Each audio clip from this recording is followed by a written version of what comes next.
The Selfish Path to Romance. Download Chapter 1 for free at drkenner.com. Here is a question I received. Now, when you're young, kids will use slang swear words and they will use slang sexual terms. But what if it's your husband who's using sexual terms for body parts, slang sexual terms with your very young kids, and it's driving you crazy? You wish he would stop, and he doesn't see any problem with it.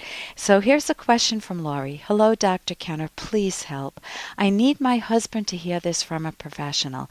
My problem is that my husband daily uses words like nipples and other slang words, sexual slang words for body parts in front of my 3 young children, ages 5, and then they're younger than that too. He does so in a playful manner, which he thinks is okay.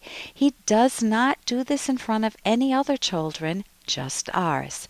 This bothers me so much. Every time I ask him to stop and I explain why it's inappropriate, he says, sorry, but then he does it again in a little while. When I ask him why he does this and why he won't stop, he says he can't help it. I believe that he can help it if he wanted to. This has been going on for years. He also thinks it's fun to playfully pinch or grab at the kids' nipples, which in return gets them to want to play with his. He thinks this is so funny. I think this behavior is so inappropriate, immature, and disgusting, yet I can't get him to stop. Please help, Lori. So there are 2 things. It's both the language, Lori, that he's using, and his behavior, the pinching the nipples and the other whatever other play he does. So first with the language, one of the best gifts you can give your children is the gift of good language. And if you are constantly using swear words or slang for body parts, the slang that's really a bit racy, then they're very impressionable as young kids. They're going to pick it up and they're going to use it in school, and it just becomes part of their everyday vocabulary, which is not the best gift you can give them. The other is your hubby's behavior. He is crossing boundaries. He's using sexual words. Kids can mimic him. They're going to repeat those words. And because he's doing it in fun, they're going to think that it's some sort of game you play with people. If they play it with daddy, why can't they play it with other grown men or friends or teachers? What if they have a male kindergarten teacher? And at what age does it stop? If your husband says he can't stop now, does he plan to play the game until the kids are 10, 12, and 14 years old? So obviously your husband needs to do a lot more thinking. One of the things he needs to think about is the impact.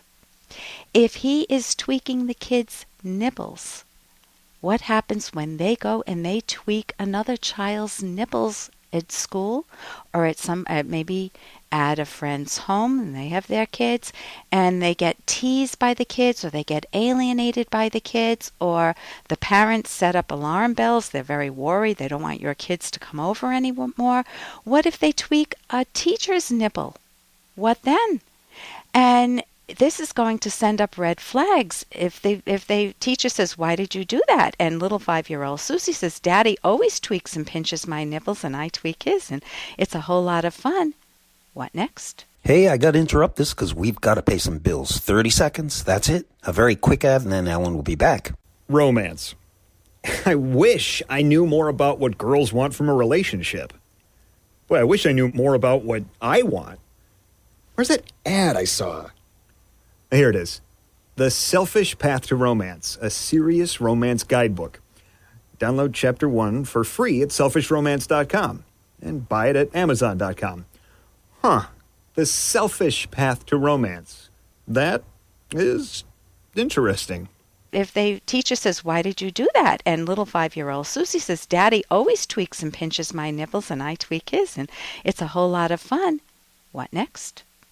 The teacher may call Child Protective Services. They may be on your doorstep and they may think that sexual abuse is going on. And that is not a good outcome for this type of play. alleged play that your husband is engaging in. Also, he is robbing your kids. If this is the type of play that he always engages in, he's robbing them of wonderful, silly, playful, joyful childhood games that don't have any sexual overtones, Laurie, such as, silly Simon Says. My father used to play that. We used to play hide and seek, relay races. Another thought that crossed my mind is he is setting your kids up for inviting sexual abuse from maybe a babysitter, a relative, or a friend. What happens? Your kids are alone with a babysitter who may be a teenager, and your kids start tweaking their nipples. What if somebody else takes it a bit further? Now, I'm assuming your husband wouldn't take it a bit further, but it does raise red flags. So let's go to your husband now. About your husband, your hubby says he can't change, but he doesn't do it with other kids, so he obviously can stop. He also sees it as fun, not as abuse. So it sounds more like he's saying to you, don't ruin my fun.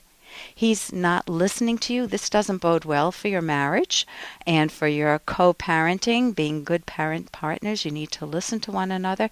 And his sorries are what we call cheap sorries. Sorry I did this, and then he doesn't follow through in action and continues to do it. So he is building this into a very strong habit, this playing with the kids' nipples and using the sexual slang. And he keeps telling himself, I can't stop it. He needs to change that and say, I choose to do this. Because if he chooses to pinch the nipples, he can choose not to too. He also says he doesn't know why he does it. Well, who else would know why? It is your hubby's responsibility to take the time to introspect. Did he have a history of play with his siblings like this when he was young? Or was there any abuse in his past? He definitely needs professional. He can get professional help if he can't stop it on his own. He could go to a counselor. You can also call the pediatrician and ask your pediatrician to talk with your husband about this. For more Dr. Kenner podcast, go to drkenner.com and please listen to this ad. Here's an excerpt from The Selfish Path to Romance, the Serious Romance Guidebook by clinical psychologist Dr. Ellen Kenner and Dr. Edwin Locke. Imagine being 80 years old, looking at old photo albums with your kids or grandkids. What adventures, achievements, and experiences would you like to share with them? But you're not 80, and you still have time to create those experiences. What obstacles do you have to overcome? Set personal goals for yourself and rank them according to what you value most. Then fit them into a reasonable schedule so that you will have time for work, hobby, friends, and romance. Don't abandon yourself by sacrificing your life for others or indulging in short-term, shallow pleasures such as excessive drinking and gambling. When you look back at 80, have something to be proud of. You can download Chapter 1 for free by going to drkenner.com. And you can buy The Selfish Path to Romance at amazon.com.